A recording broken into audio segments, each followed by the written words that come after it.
cordial en el admirable nombre de nuestro gran Dios y Salvador Jesucristo. Bueno, gracias a Dios por esta oportunidad de estar aquí de nuevo administrando un maravilloso culto de oración y enseñanza bíblica. Gracias a cada uno de ustedes por tener bien en venir a apoyar y a escuchar la palabra de nuestro gran Dios y Salvador Jesús, que vive y permanece para siempre. Creo que es importantísimo la palabra del Señor. El culto en sí es importante todo, porque cuando usted viene temprano a orar y a darle la alabanza a nuestro Dios, le está dando culto a Dios. Que primero nosotros le damos culto y le hacemos culto a Dios, y luego Él nos habla a través de su divina y santa palabra. Así que está invitado, hermano. Yo sé que todo tiene un proceso, un inicio. Convoco a toda la iglesia en general a venir temprano a los cultos. No hay amenes. Yo sé que hay hermanos que trabajan y no pueden venir temprano, pero sí hay otros que pueden venir y que de pronto no sienten hacerlo, pero yo estoy orando por esta causa, para que usted saque tiempo para Dios, porque las 24 horas que tiene el día, ese tiempo no es suyo, eso es de Dios. El tiempo es de Dios. Hermano, tenemos que ir a un hospital y quedarnos 15 días o un mes o 2 meses, y ahí sí hay que dejar todo. Hay que dejar trabajo, hay que dejar esposa, hay que dejar hijos, hay que dejarlo. Yo tengo momentos que soy cantaletosito, ¿cierto? Pero es por el bien suyo. Mire, esta cantaleta es sana. Amén. Recuerde el ayuno el día domingo, el día miércoles. Si usted no puede venir el día miércoles, el día domingo puede venir. Son los 4 domingos que hay ayuno aquí para que nos consagremos a nuestro Dios. La oración y el ayuno es parte de la consagración. Amén. Máxime para los que servimos al Señor. Mañana hay una oración, están convocados a las 6:30, pero sabemos que hay hermanos que trabajan y que no pueden llegar a ese horario. Solamente están facultados los que están sirviendo. Amén. Los que están facultados, los que han sido llenos del poder del Espíritu Santo y que están facultados para esta labor y esta reunión. Ahora sí, mi hermano, voy a echarles más cantaleta. Bueno, ubíquese en sus pies, tenga la amabilidad y yo voy a leer unos textos en alta voz y usted va a percibir la lectura mentalmente. Isaías capítulo 33, verso 22 y 23 dice la palabra del Señor Jesús de la siguiente manera: porque Jehová es nuestro juez, Jehová es nuestro legislador, Jehová es nuestro rey, Él mismo nos salvará. Tus cuerdas se aflojaron, no afirmaron su mástil, ni entesaron la vela. Se repartirá entonces botín de muchos despojos, los cojos arrebatarán el botín. Amén. Siéntese, tenga la amabilidad, mi amado hermano, y vamos a estudiar, o mejor voy a predicar sobre el tema llamado a una libertad gloriosa. Ese es el tema que quiero tratar con la ayuda de nuestro Dios en esta noche. A manera de introducción, la noción jurídica de libertad se opone a la esclavitud. El Antiguo Testamento ordena y recomienda más de una vez dar libertad a los esclavos con cierta solemnidad.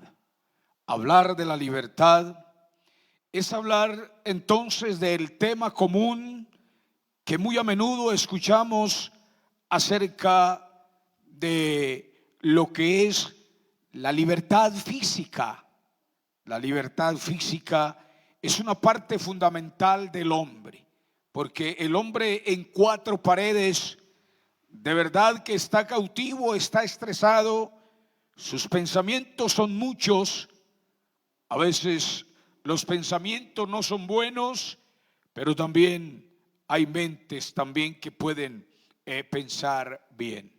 Pero aquí yo voy a hablar de una libertad interna, de una libertad que creo que todos en general gozamos de ella.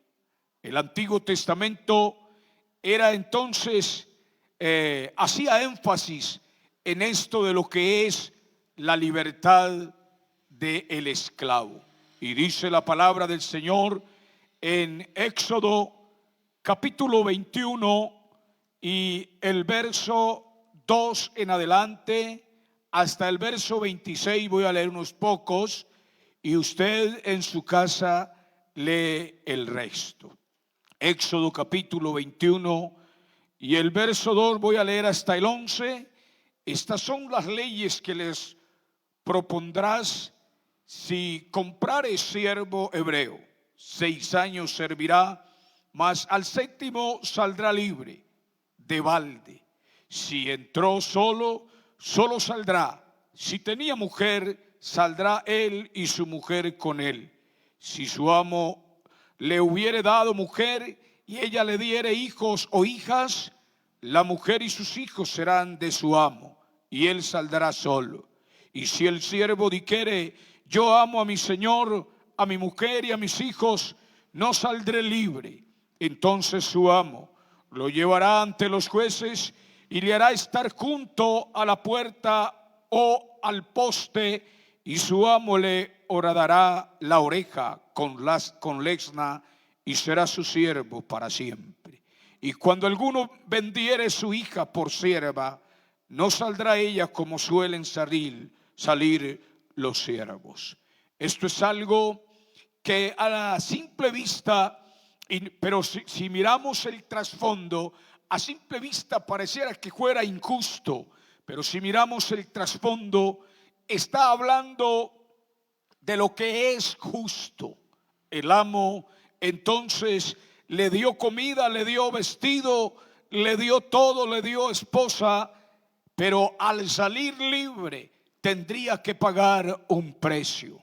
El precio era abandonar a su esposa y a sus hijos, o quedarse para siempre como esclavo de su amo.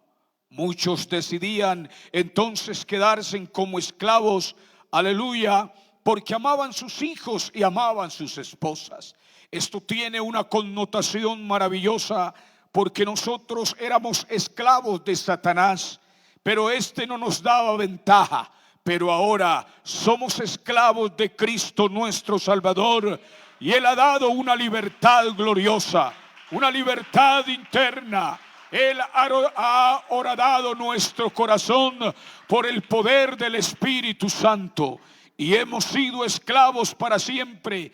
¿Y qué esclavo tan esencial es este? Si el hombre conociera, aleluya, cómo se le sirve y cómo sigue y cómo se sigue al Señor y cómo se le sirve, sería algo maravilloso y espectacular. Yo quiero seguir hasta el final siendo esclavo de este amo, porque este amo me ama. Este amo tiene grandes cosas para nosotros, porque Él es justo, Él practica la justicia, Él sabe lo que es la justicia. Como razón de esta actitud, se señala a veces que también Israel fue esclavo en Egipto y el Señor lo libró de aquella servidumbre. Los acontecimientos del Éxodo son considerados como liberación de Israel de manos de aquel hombre cruel, de aquel faraón y de todos los egipcios. Allí había un pueblo. Allí también Dios mostró su poder y su grandeza. Allí descendió Israel. Fue poco número, pero allí Dios lo multiplicó. Y la envidia de este faraón y de todos los egipcios fue mucha. Allí entonces creció numéricamente el pueblo de Israel, era fuerte, y fue cuando este hombre ordenó la muerte, ordenó que Israel no creciera más, que Israel tendría que desaparecer. Pero qué equivocado estaba este rey, porque Israel también es parte de la historia y de la mentalidad de nuestro Dios. Israel está entre los planes de nuestro Dios. En Israel mostró su poder físicamente, literalmente, porque aquellos grandes hombres pudieron contemplar la gloria de nuestro Dios con hechos indubitables, como fue abrir el mar para que Israel pasara, como fue abrir el cielo para que descendiera maná, como fue golpear la roca para que de ella saliera agua e Israel fuera satisfecho y calmara su sed, y muchos acontecimientos más. Israel está en la historia. Alguien dijo que la iglesia es tipo de Israel, pero yo no la comparo con Israel, porque la iglesia es única. La iglesia es la esposa de nuestro gran Dios y Salvador Jesucristo. A su nombre sea la gloria, la honra y la alabanza. Dice en este mismo libro, en el capítulo 14 y el verso 30, dice así la palabra del Señor: así salvó el Señor aquel día a Israel de mano de los egipcios, e Israel vio a los egipcios muertos a la orilla del mar. Y el capítulo 18 y el verso 10 dice: y Jetro dijo: bendito sea Jehová, que os libró de mano de los egipcios y de la mano de Faraón, y que libró al pueblo de la mano de los egipcios. Alabado sea el Señor Dios Todopoderoso. La libertad espiritual en el Nuevo Testamento, la palabra libertad toma un sentido nuevo totalmente. La libertad la poseemos en Cristo nuestro Salvador. Recuerde que Él dijo: y conoceréis la verdad, y la verdad os hará libres. Alguien que haya conocido la verdad, entonces ella trae consigo mismo algo tan especial, y es que el que recibe a Cristo en su corazón a través de la verdad no se avergüenza de este Cristo. Tiene libertad para hablar de Él, tiene libertad para hablar de lo que Cristo hace. Oh, hay que dar testimonio de este Cristo maravilloso. Alabado sea el Señor.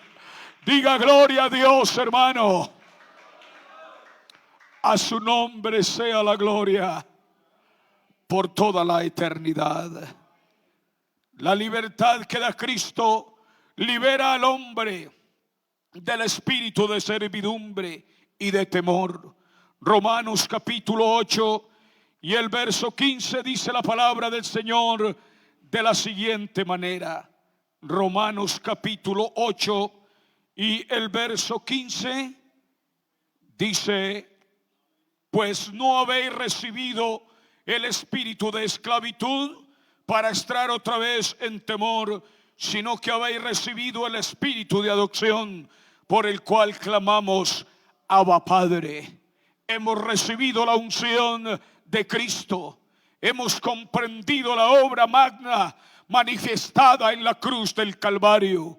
No me explico por qué, operándose esta obra en el ser, tiene el valor de darle la espalda al Señor y volver al vómito, volver a revolcarse en el ser, en esa vida de pecado, en esa vida de maldad. Yo no me puedo explicar hasta el día de hoy, porque aunque le he sido infiel al Señor, porque no hay varón que haga el bien y nunca peque. Pero no tengo esa experiencia de haber pensado en mi mente olvidar a un ser tan grande y tan sublime y tan bueno y tan capacitado para hacer la obra que el hombre necesita. Porque usted necesita, amigo, que se encuentra en este lugar, usted necesita la obra de Cristo en el Calvario. Nosotros los creyentes debemos de estar muy agradecidos con el Señor y cada día prendernos más del olivo, prendernos más de la misericordia de nuestro Dios, echar más retoños. A su nombre sea la gloria. No podemos volver atrás, hermano. No mires atrás. Atrás no hay nada. Atrás hay desolación.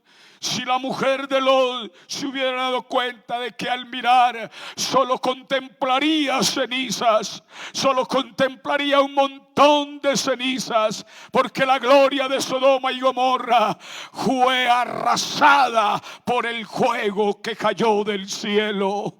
Así es este mundo, las glorias de este mundo. No mires atrás. Todo esto es vanidad y aflicción de espíritu. Sabe que los Gálatas se jactaron. Los Gálatas comenzaron muy bien, aleluya, y comenzaron a oír fábulas, comenzaron a oír filosofías, y fue cuando entraron a un modernismo y comenzaron a andar en la carne y dejaron lo más espectacular y maravilloso, que es andar en el Espíritu de Dios.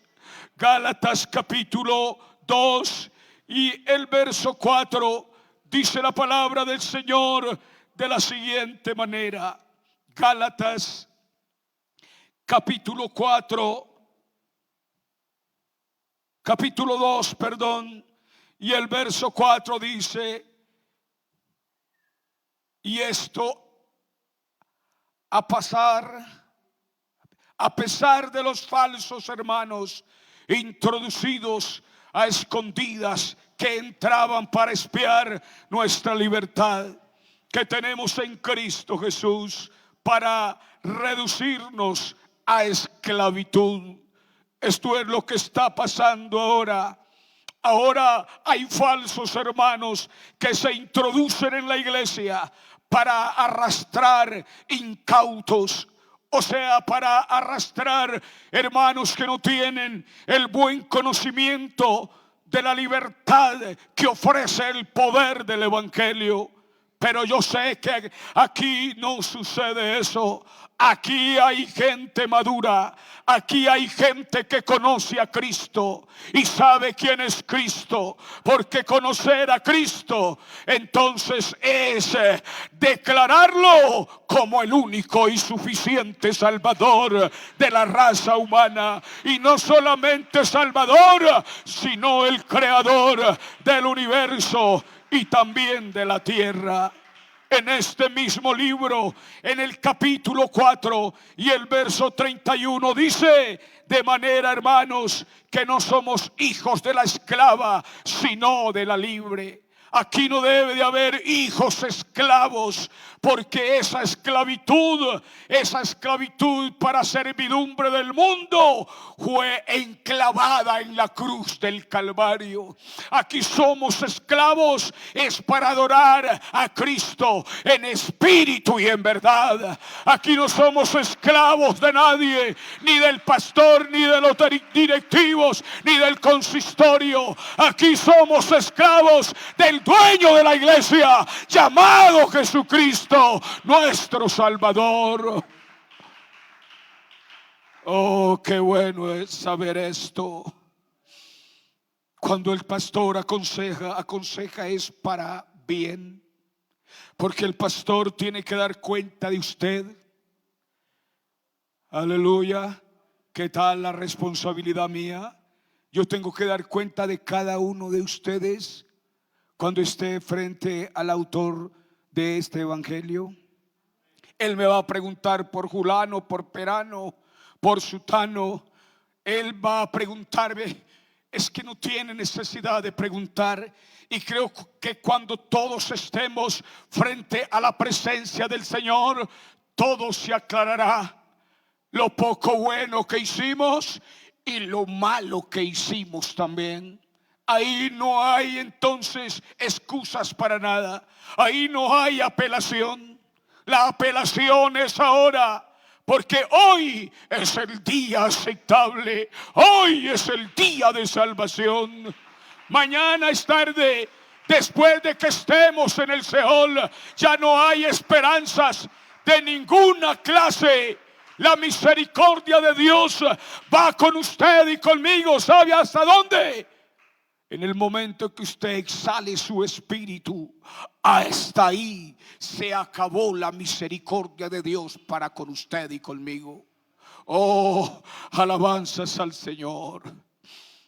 La libertad que da Cristo, reitero, es una libertad completa.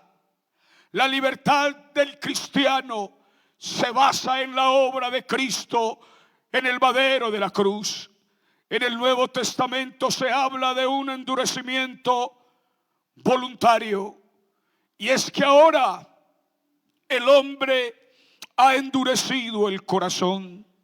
Se ha regresado. Le ha dado la espalda al Maestro de Nazaret. No quiere escuchar. Y si escucha, endurece el corazón de tal manera que la palabra rebota. Y cuando la palabra rebota, cuando la palabra no tiene eco en el alma del hombre, ella entonces se devuelve. Ella no puede socavar, no puede inducir, no puede obligar al hombre, porque Dios no obliga al hombre para que se vuelva de sus malos caminos. Lo aconseja, lo exhorta e hizo lo máximo por él, que fue morir en la cruz del Calvario. Pero el regreso del hombre a Cristo es voluntario. Si oyereis hoy mi voz, no endurezcáis vuestro corazón, como los antepasados en Meriba, que se rebelaron contra mí, hicieron cosas abominables delante de mi presencia. Y entonces sucedió algo que no debe de suceder y que no debemos de provocar a este Dios, y es a provocarlo a ira. Hay poder en el nombre de Jesús. Allá en el desierto cayeron 23,000 personas y parece que iba a arrasar con más, pero el intercesor, aleluya, intercedió y la matanza fue detenida. Oh, qué bueno es este Dios. ¿Qué es lo que aplaca la ira de Dios? Un corazón contrito y humillado. Aleluya. Un hombre parado en la brecha, sí Señor, intercediendo de corazón por su pueblo. Dios escucha, porque Dios es bueno y para siempre es su misericordia. Dice en 2 de Pedro capítulo 2, 2 de Pedro capítulo 2 y verso 19, hablando acerca por el cual los falsos doctores se hacen esclavos de la corrupción, dice, les prometen libertad y son ellos mismos esclavos de corrupción, porque el que es vencido por alguno es hecho esclavo del que lo venció. ¿Y qué van a hablar los religiosos de libertad si ellos mismos están en corrupción espiritual? Si ellos mismos están atados, ellos mismos, aleluya, están encadenados y en densas tinieblas. El que hable de este evangelio es porque tiene la capacidad y tiene la luz del poder del Espíritu Santo. Aunque Dios es tan bueno y un pecador, un hermano que esté apartado y que hable del Señor y que hable la verdad, hermano, la persona que está escuchando puede convertirse al Señor, porque la palabra es limpia. Alabanzas al Señor, alabanzas al Señor. Oiga, un compañero mío que se convirtió en el mismo tiempo que yo me convertí, se apartó del Señor. Y estando apartado, hablaba del Evangelio, hablaba de Cristo. 2, 3 días de farra, y ahí estando en la mesa con los compañeros, les decía: amigos, quiero decirle algo en medio de mi borrachera. Si Cristo viene en este momento, nos condenamos. Y ellos le respondían: pero ¿qué quieres decir con esto? Yo fui del Evangelio y conozco la verdad, conozco el Evangelio, y si Cristo viene o nos morimos ahora, nos perdemos, nos vamos a los propios infiernos. Y uno de ellos más adelante se convirtió al Señor. Por eso le estoy hablando este testimonio, pero no para que usted se vaya para el barrio a fumar cigarrillo o a tomar cerveza y hablar de Cristo. No, Señor, eso no lo vaya a hacer. El testimonio sigue vigente. Usted y yo tenemos que ser luz en las tinieblas. Usted y yo tenemos que ser esa lámpara, tenemos que ser esa sal que sazona el mundo. El mundo está podrido en el pecado. En el mundo no hay nada bueno, pero hay una sal en la iglesia. Usted es sal, aleluya, para que sazone las palabras del poder del Espíritu Santo. Y esa gente que está en el pecado, que están atados, aleluya, puedan ser desatados en el nombre poderoso de Jesucristo nuestro Señor. Y por el pecado el hombre se hace esclavo mismo. Mire, hermano, el pecado hace esclavo al hombre. Eso es una gran verdad. Cristo lo describe y confronta a los judíos, a los fariseos. Él les dijo: mire, ustedes son esclavos, porque el que le sirve al pecado es esclavo del pecado. Y el judío religioso, como también el religioso en el contexto de hoy, quiere justificarse y quiere mostrar sus obras. Yo soy bueno, hago aquello y lo otro, hago obras filantrópicas, o sea, doy limosna, para que me entienda, hermano. Pero qué equivocados están, porque el hombre que no acepte la obra de Cristo en el Calvario está equivocado. Y quiero decirle, es el pecado más grande que hay en la Biblia. ¿No cree usted? ¿Usted cree que por matar a una persona es un pecado muy grande, cierto? ¿Se acuerda cuando era católico? Ustedes eran católicos, dígame la verdad. Sí. A ver, el hermano de la farmacia, dígame, ¿qué es ser católico? Amén. Bueno, ¿qué se practica en el romanismo? Lo pagano. ¿Usted hacía los viernes? ¿Usted se confesaba? ¿Usted cargaba a los santos en Semana Santa? Mire, eso es ser católico. Porque es que hay gente que dice ser católica y ni siquiera va a misa, defendiendo algo que él no sabe y que no practica. Yo era católico. Yo iba para el seminario ya. Yo iba para el seminario. Una señora de allá del pueblito me estaba promocionando, y cuando me entregué al Señor, oiga, le digo que esa señora sufrió conmigo. Eso me veía y ahí se ponía a llorar, y que porque me convertí al Señor. Porque, ay no, venga, ¿qué hay que hacer con usted para que vaya al seminario? Usted tiene esa vocación, pero no para ser evangélico. Y eso lloraba, hermano. Bendito sea el Dios Todopoderoso. Por eso debemos de estar muy agradecidos, porque el que quita ese velo de religiosidad, cuando el hombre realmente es religioso, hay un velo de incredulidad y de religiosidad en él enorme. Eso se aferra a la Virgen, se aferra al sacramento de la hostia, se aferra a unas cosas y sáquelo de ahí. Es como la política. Vea, usted y yo no debemos de ser nada ya. ¿Sabe por qué? Le voy a explicar, hermano, le voy a explicar. No le voy a herir sus sentimientos. Usted puede seguir siendo liberal o conservador y dar su voto. Tranquilo, no hay problema. Pero si usted sabe la originalidad de la política, usted no volvería a votar por esa parranda de amigos que hay allá afuera. Vea, es que la política es algo que divide. Usted sabe que el conservatismo y el liberalismo estaban en contra. Los conservadores contra los liberales y los liberales, o sea, viceversa. Mire hermano, y mi papá sufrió las consecuencias con la política. Él era liberal y los conservadores le dieron un balazo en la mano, le traspasaron la mano.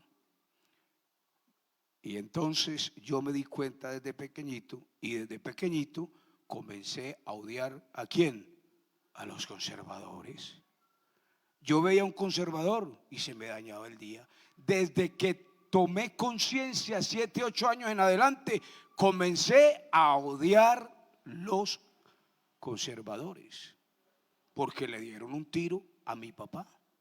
Mire que eso no lleva a nada. Y la violencia que hubo en el 48, creo que fue en el 48 en adelante, eso fue enorme, eso fue una cosa horrible. Eso es falta de conocimiento, falta de discernimiento, falta del amor de Cristo. Yo soy conservador, conservo la doctrina de Cristo. Yo soy liberal porque Cristo me libertó. Alabanzas al Señor. Bendito sea el Dios que nos sacó de las tinieblas a su luz admirable. Cuando podemos ver al hombre, tiene la capacidad para decidir sobre las cosas espirituales. Cristo nos ha traído libertad y con ella 3 liberaciones principales. Me voy a extender otro poquito más. Libertad del pecado, Romanos 6, 18. ¿Qué dice en Romanos 6, 18? Pongan allá para que los hermanos lean. Y libertados del pecado, vinisteis a ser siervos ¿de qué? De la justicia de verdad, la justicia de Cristo. Cristo es la justicia. ¿Por qué? Porque Pablo dice que el evangelio es la justicia de nuestro Dios. Porque no me avergüenzo del evangelio, porque es poder de Dios para salvación a todo aquel que cree. Al judío primeramente y también al griego, porque en el evangelio la justicia de Dios se revela por fe y para fe, como está escrito: mas el justo por la fe vivirá. Alabanzas al Señor. Liberación de la ley era el efecto de la benevolencia de Dios. Romanos 7:12 dice la palabra de Dios: de manera que la ley a la verdad es santa y el mandamiento santo, justo y bueno. Amén. Y sigue diciendo 7, 10, 11: porque el pecado, tomando ocasión por el mandamiento, me engañó y por él me mató. De manera que la ley a la verdad es santa y el mandamiento santo, justo y bueno. Luego lo que es bueno vino a ser muerte para mí en ninguna manera, sino que el pecado, para mostrarse pecado, produjo en mí la muerte. ¿Por medio de qué? De lo que es bueno, a fin de que por el mandamiento el pecado llegase a ser sobremanera ¿qué? pecaminoso. La ley es santa, es buena. Por ella entonces nosotros conocimos que adulterar es pecado, fornicar es pecado, la idolatría es pecado, etcétera, etcétera. Ella es el ayo para llevarnos a la gracia. La gracia, aleluya, entonces nos ayuda a apartarnos cada día del mal. Liberación de la muerte, fruto del pecado. Romanos capítulo 6 y el verso 22 dice: mas ahora que habéis sido libertados del pecado y hechos siervos de Dios, tenéis por vuestro fruto la santificación, amén, y como fin, termínelo, ¿sí es ahí? Sí. Y como fin la vida eterna, gloria al Señor. Y Romanos 7:9 dice: y yo sin la ley vivía en un tiempo, pero venido el mandamiento, el pecado revivió y yo morí. En el Antiguo Testamento, antes de la ley, no se inculcaba de pecado, porque no había acusación de nadie. Solo había una acusación: la conciencia. Pero venido el mandamiento, entonces todos ellos y nosotros comprendemos que el pecado es infracción de la ley. Nosotros no estamos en ley, estamos en la ley de Cristo, en su gracia y su misericordia. Y la Biblia dice que por gracia sois salvos por medio de Jesucristo. Aún la misma creación, aleluya, inanimada, será libertada de la servidumbre, de la corrupción, para entrar a la libertad, a la gloria de los hijos de Dios. Inclusive la misma creación está en cautividad por culpa del pecado. Pero va a venir un momento en que ella será liberada y será semejante a la libertad gloriosa de los hijos de nuestro Dios. Romanos 8:21 dice de la siguiente manera: porque también la creación misma será libertada de la esclavitud de corrupción a la libertad gloriosa de los hijos de Dios. Este es un programa completamente eficaz. Es un programa realizado por nuestro Dios. No se vaya a perder el final de este programa. No sabemos cuándo es el fin de este maravilloso programa, pero aquí va y va de la mano del autor y consumador llamado Jesucristo nuestro Salvador. Póngase de pie, aleluya, y vamos a orar a Dios. Hermano, usted y yo hemos sido libertados. Esa libertad es una libertad interna. Esa libertad tiene una connotación en nuestra mente y en nuestro corazón. Usted tiene poder, tiene dominio propio. Aleluya. Yo insisto en la llenura del poder del Espíritu Santo. Y los que ya fuimos llenos, entonces retenga este don, retenga esta cualidad del poder del Espíritu Santo, que es el que nos da poder para continuar adelante, para ser cristianos sólidos, no cristianos volubles. No, Señor, Cristo quiere cristianos sanos, santos, verdaderos, que en Él, en usted y en mí, pueda morar el poder de su Espíritu Santo. Soberano Señor Jesús, Dios Todopoderoso, amado Cristo Jesús, santificado sea tu nombre, Señor. Esta preciosa iglesia de Versalles, Dios, no sé si hay hermanos esclavos. Tú conoces todo, Dios. Tú lo sabes todo, Dios. He predicado tu palabra, Señor. Creo que fue clara, Dios. Y la misión de ella es que haya un pueblo libre, libre del pecado, libre de este mundo perverso y pecador. Que hayan jóvenes que se levanten en el poder de tu Espíritu Santo para que te sirvan, Señor, para usted depositar sabiduría, entendimiento y dones del poder suyo, Señor. Oh Dios, conforme a tu poder y a tu grandeza, Señor, bendice esta preciosa iglesia. Bendícela, Señor, en el nombre poderoso. Santo es tu nombre, Jesús.